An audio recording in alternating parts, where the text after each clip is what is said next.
So we were continuing with the lymph. Lymph is returned to the circulatory system via the thoracic duct and the right lymphatic duct. The vessels from the left side of the body flow into the thoracic duct, and it is the largest lymphatic vessel, and it carries lymph to the left subclavian vein. That means all the vessels will open into the into the thoracic duct. This thoracic duct opens into the left subclavian vein. Okay, then this left subclavian vein back is the part in where blood is flowing. The right lymphatic duct transport lymph from the right side of the head and reaches into the right subclavian vein. So here you can see the picture that from the head part, the right subclavian vein brings the blood into the thoracic lymphatic duct brings the blood into the subclavian vein, and the thoracic duct from below is coming and taking the blood into the left subclavian vein. So this is a structure. Now these lymph capillaries are the smallest lymph vessels. They receive the lymph. They are the first to receive the lymph. Then lymphatic collecting vessels, they collect lymph from the capillaries. Lymph nodes are scattered along collecting vessels. The lymph nodes, I showed you the structure. They are the nodes where many vessels come and join and form the node. Then lymph trunk, they collect lymph from collecting vessels, and the lymph ducts are empty into the veins of the neck. Now from the lymphatic capillary, lymph vessels and nodes are formed. Joined to form the nodes. The nodes join to form the main collecting duct, which opens into the subclavian vein. Then come to the what is the function of the lymphatic system or the lymph. It collects the interstitial fluid and returns to the circulatory system. Fats and fat soluble vitamins are absorbed through lacteals and transported to the blood circulatory system. Lacteals are also structures, okay, of the body where these fats and fat soluble vitamins are absorbed, and then the rest is transported into the blood, is removed. Then lymph nodes destroy bacteria and other foreign particles with the help of phagocytes. Phagocytes are the lymphocytes or the WBCs, which kill the bacteria. Lymphocytes also produce antibodies which aid in the destruction of these pathogens. Then difference between blood and lymph. The blood is a form of it forms a circulatory system. Lymph forms a lymphatic system. Blood is red in color. Lymph is colorless. Blood contains RBC, WBC and platelets. Lymph contains only plasma and WBC. It flows inside the arteries, veins and blood capillaries. It flows in the vessels and lymph capillaries. It flows is rapid. It is slow. It transports material from one organ to another. It transports material from tissue cells into the blood. So then we will talk about the blood pressure.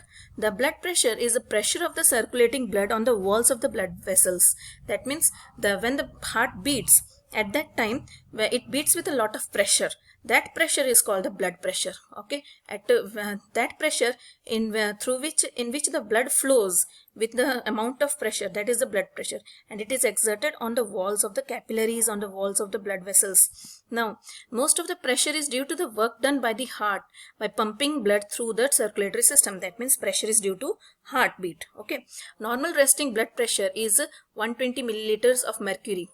Okay, and that is systolic pressure. I told you what is systole and what is diastole. When the heart is pumping, when the heart is in a very constrained, or when it is pumping the blood, at that time that is the pressure is called a systolic, and when it is in the resting state, it is called diastole. Okay, that means it is now filling the blood in it, it is expanded, and that is the resting state. When it is contracted, that means it is pumping the blood, it is systolic. So the normal blood pressure is 120 by 80. 120 is the systolic pressure and 80 is the diastolic pressure, millimeter Hg. Now systolic blood pressure refers to the pressure inside your arteries when your heart is pumping, and diastolic pressure is the pressure inside the arteries when our heart is resting in the between the beats. Now this is a various. Hypertension is the stage when it is more than 120.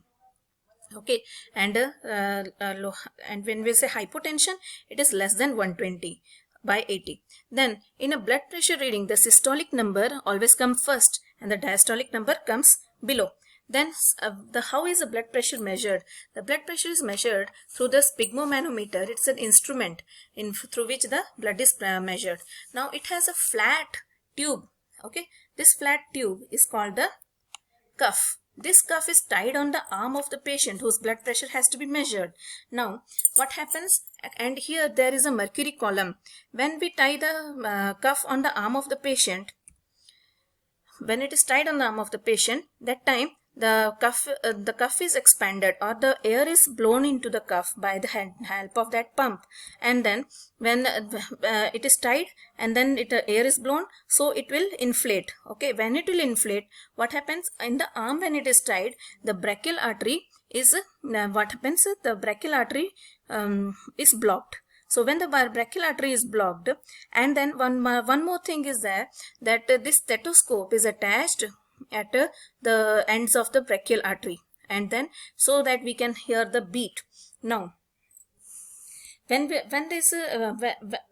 will pump the air into the cuff, at that time the mercury level will rise, and it should rise to above 200. Okay, when it will become 200, we will stop pumping. So the blood pressure, when we will stop pumping, slowly the blood pressure will, or the mercury level will lower down.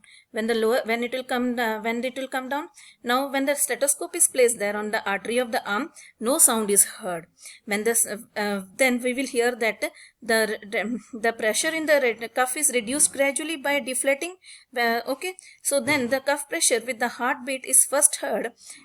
Very soft sound is heard first. That is the first systolic pressure. Okay, then the cuff pressure, still again the mercury level will fall down more, and then we will hear the second sound. When we will hear the second sound in the heart, in the stethoscope, that is the diastolic pressure.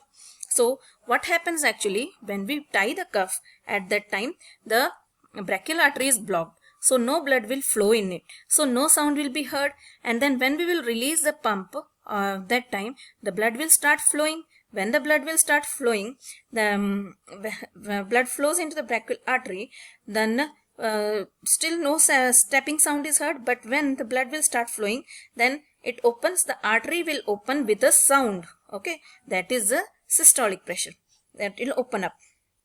And then when we will hear the sound, and then what happens, it will be very slow sound and very soft sound. Then and finally when the cuff pressure is reduced further, it becomes equal to the diastolic pressure.